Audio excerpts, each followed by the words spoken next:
may not be quite so familiar.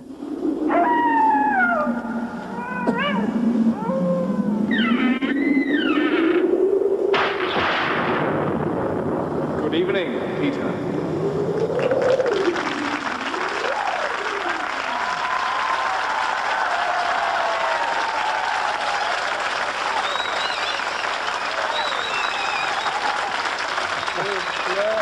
Yes. Please, Peter.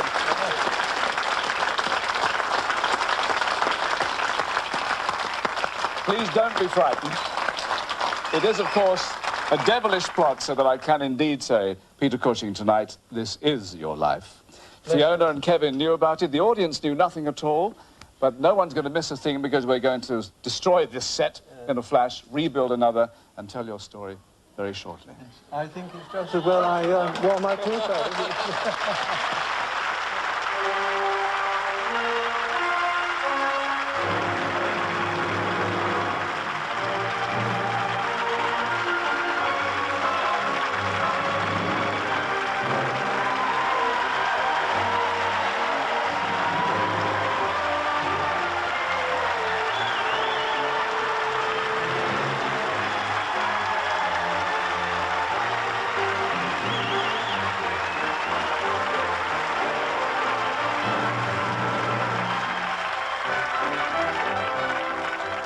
Thank you ever so much.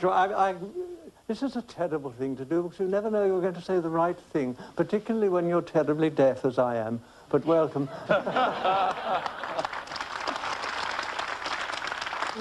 thanks again to producer Kevin Francis and, of course, to Fiona Armstrong, to the two men behind the original Hammer horror series, Sir James Carreras and Tony Hines.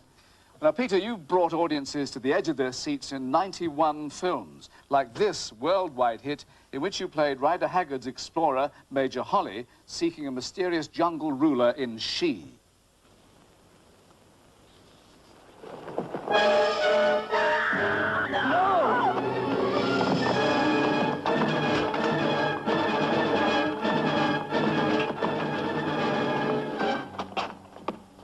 What are you doing? She saved my life and has done you no harm. Why should you want to kill her? I'll be rid of her.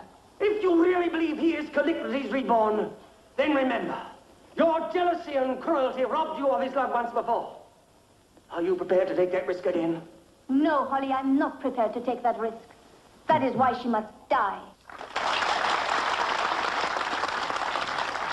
And she is here, that ageless actress, Ursula Andress.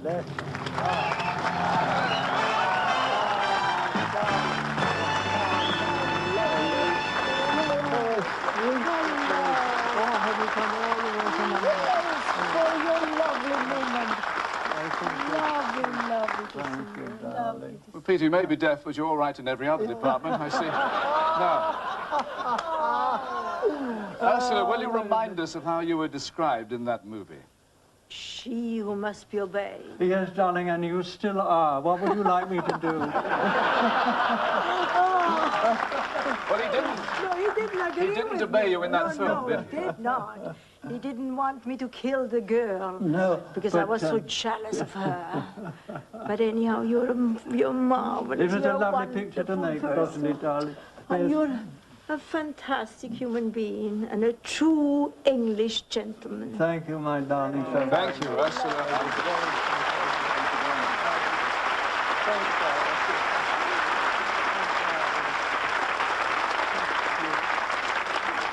Peter, audiences of all ages have long enjoyed your talent in thrilling films like these. The final checkout is completed. All systems are operational. What course shall we set? Perhaps she would respond to an alternative form of persuasion. What do you mean? I think it is time we demonstrated the full power of this station. Set your course for Alderaan. David? Oh, I'm so sorry, dear fellow. This place is apt to make one a little jumpy. There! Come, and I kill her.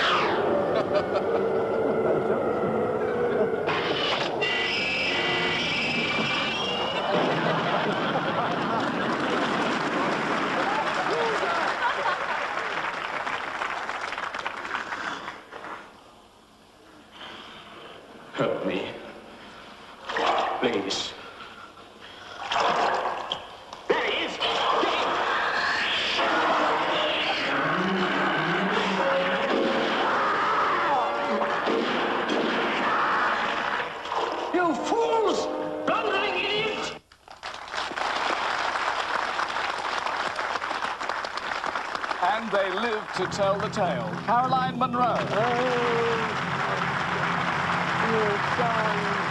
Werewolf, David Rintoul.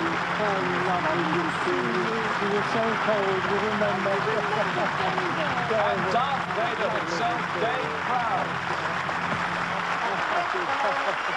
What have you done, old guy? You don't understand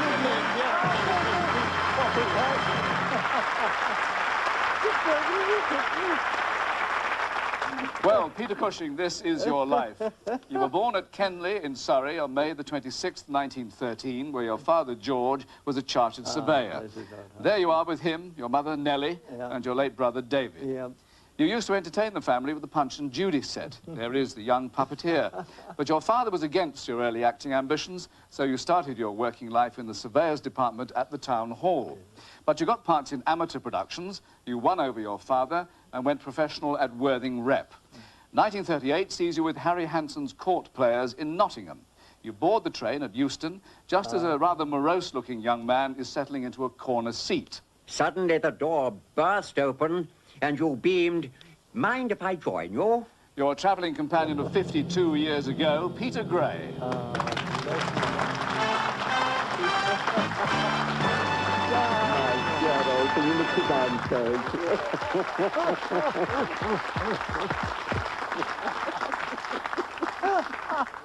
Now, Peter, you had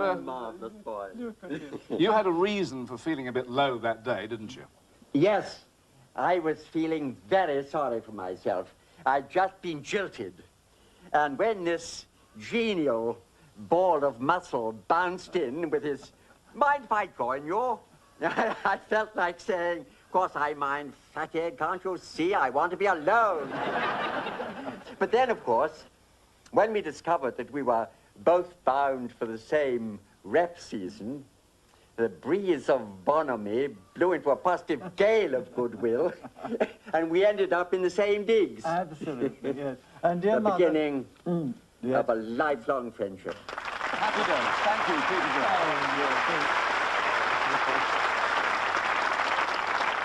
Well, Peter, the Nottingham version of Hollywood isn't good enough for you. You want to go to the real Hollywood. Your father offered to foot the bill.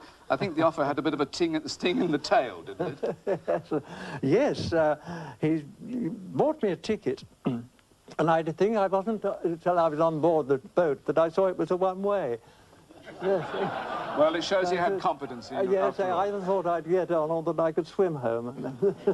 Well, you arrive in California on February the 10th, 1939, in perfect London weather. It's raining buckets. Yeah. And you take shelter at the YMCA. But those rain clouds turned out to have a silver lining. $75 a week's worth when you land a part in The Man in the Iron Mask, starring Louis Hayward. Yes. There you are with the man himself. Yes. And next, thanks to your accent, you land a small part in A Chump at Oxford with your great favourites Laurel and Hardy. Yes. More than 30 years later, you team up with another legendary double act. You're a hit with millions of television viewers, but you have your own reasons for returning to the show.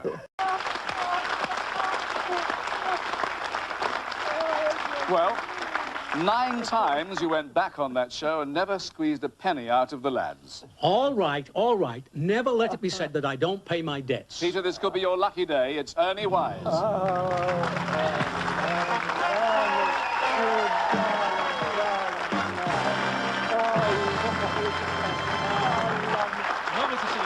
Can you see the game? No, I can see yours.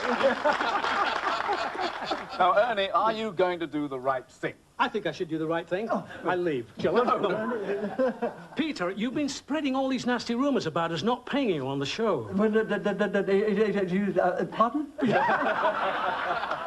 Sounds like Eric. I want to settle this once and for all. It was £20, wasn't it? £20 for the show, wasn't it? Yeah, but I did 7. 720s is about 170. Including VAT, wasn't it? Well, I've got the £20 here, and I think I ought to pay you. Oh, this is an historic moment. You're an honourable man, Ernie. All right. You haven't got change for £20, have you? No. Ernie? No, as a matter of fact, I had to come here in a taxi and everything, and I had to rent this suit and everything, so really, that's what... No, I'll spend this £20 and I'll keep this. Thank you very much. Did you not borrow my bike? Yes, OK. Thank you. Thank you. Bye.